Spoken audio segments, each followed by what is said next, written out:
I'm back with another video in regards to the Jack and Lilley Sullivan situation out in Nova Scotia. There's a few new news clips updating people out there about the situation. Daniel had a few words to say in front of the camera that are interesting. It allows you to get an understanding for what's going on behind the scenes. This particular, first of all, I find it ironic, or silly, I should say, more silly, that they're always making a fuss about people speculating and how it can hamper the investigation, and be careful about over speculation and it can lead to all of these charges.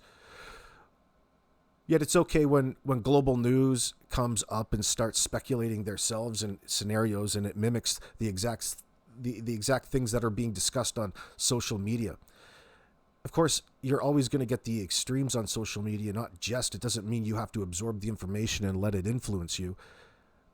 People in situations like this are out for attention and trying to be a part of the flow of news, and it's a way for people to get attention. That really is never discussed. It's just, hey, you all need to not speculate and not discuss this and listen to what it is that we have to say. How many times do we have to be lied to by the establishment through these corporate media outlets like this? Now, when it comes to missing children in situations like this, I feel it's a little different because, well, you're eager and thirsty for any sort of information that is coming out. And so this is why we're here watching the next two clips. That aside, Daniel Sullivan got in front of the camera, I believe with CTV, and he was talking a little further about the polygraph examination he went through. Now, we all know by now, you can do your own research in this.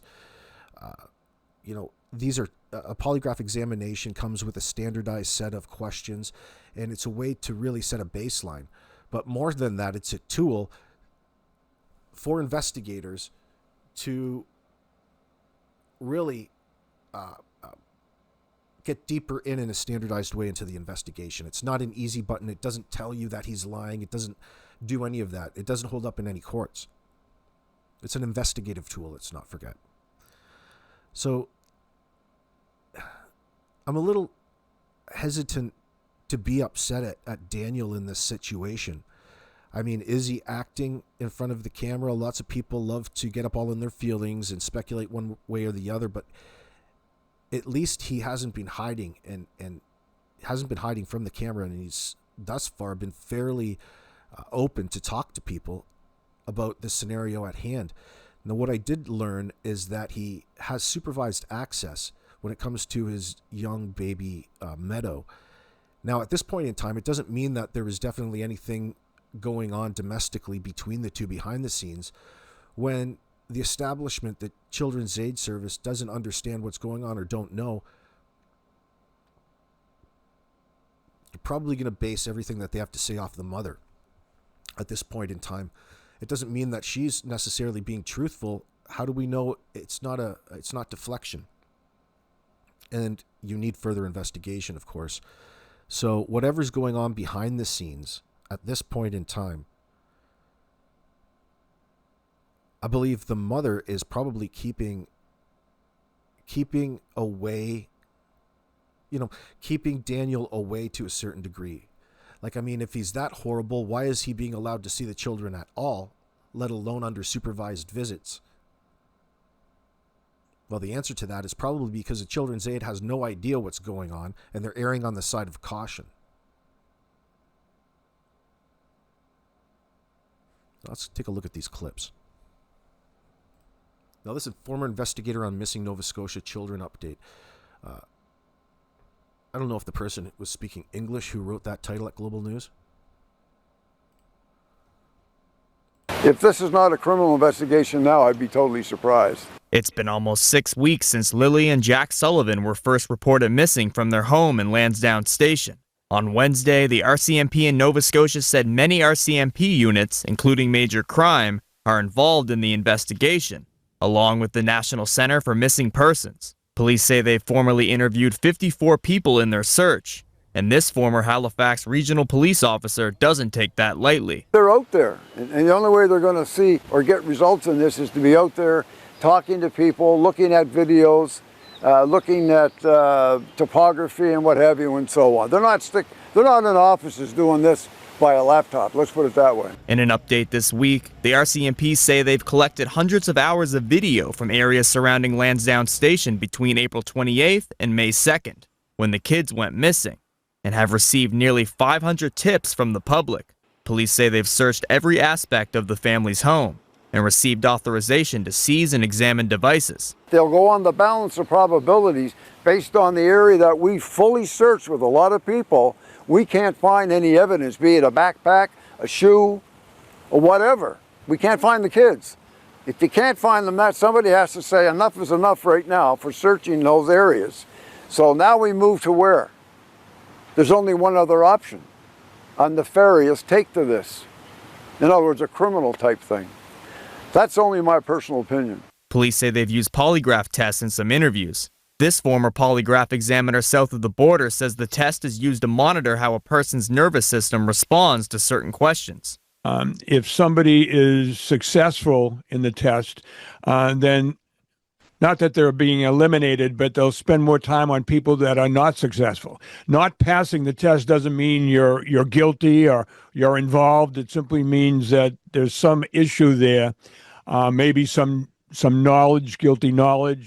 Moriello says he's seen people pass tests who were later proven guilty. More than 160 search and rescue volunteers have scoured through the densely wooded area surrounding the children's home, but only a small boot print was found. Police continue to refer to the case as a missing persons investigation. They're covering it all, everything they can. And you only do that in depth when there's a criminal investigation with major crime on scene. They're not there just because they're major crime. They're there. Mitchell Bailey, Global News, Halifax. So I guess it's important to say, too, the boot print, a lot of people are thinking that it's a red herring. Maybe it is. But also, too, if you can identify that boot print in the ground, it's easy to take a picture of that and compare it, amongst a lot of other people out and about who are searching and trying to discern a possible boot print at another location. There's that, I guess. Lilley Sullivan and her younger brother Jack were last seen in May, and since then Whoops. This is the second clip, titled "Stepfather of Missing Nova Scotia Kids Speaks Out," from CTV News. This is uploaded 15 hours ago. Investigators say they've chased down every lead. RCMP confirmed they've spoken with 54 people, conducted polygraph tests, and have received close to 500 tips.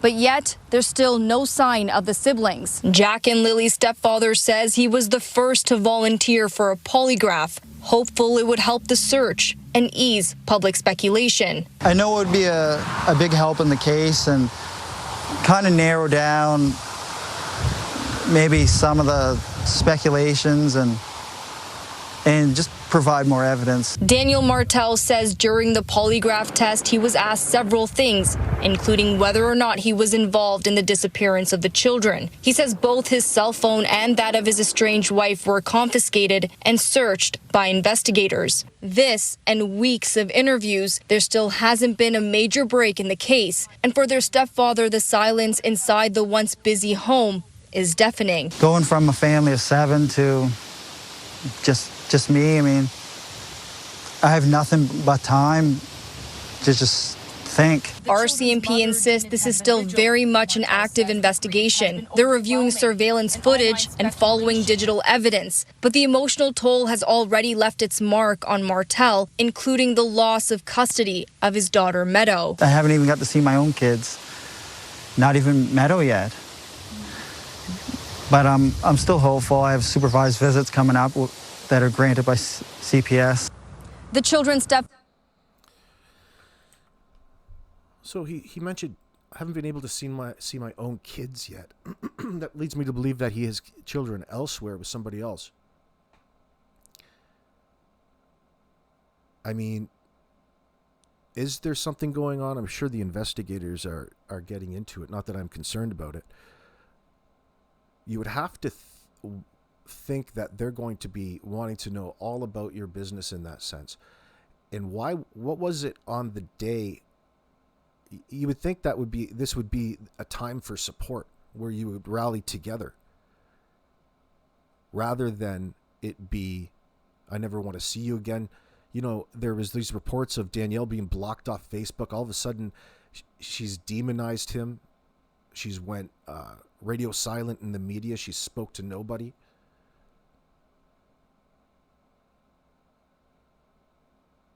I mean, wow. Aside from that brief interview she gave CTV back in May, and she left right after that. Man, that is just I mean, you can understand the desire to, but in this particular situation, it seems to me that she's already knows somewhat what the situation is, and she's bailing, hiding behind a lawyer with the protection of her mother. Of course, that's only speculation. We don't have any of the information. It would be nice. So all of these interviews, you would think that they would be having a better understanding of the situation between the two at that particular house. Let me know what you guys think in the comments section below after you guys thumb up or thumb down this video. Please, friends, make sure you're subscribed to stay in the conversation as well. Let's finish this clip out. Stepfather says he's grateful to the investigators and to people who continue to share tips, even if none have yet led to finding Jack and Lilly. Until then, over a month later, the family continues to remain hopeful that the children will return home safe. Todd? Right, Hafsa Araf in Pictou County for us this evening.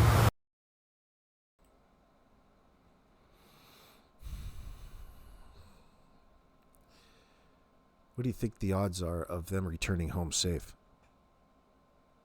I don't like this false illusion of hopium. It's bullshit. It takes you away from the gravity of the situation and the reality and the emergency at hand. Friends, let me know what you think in the comments section below. Peace.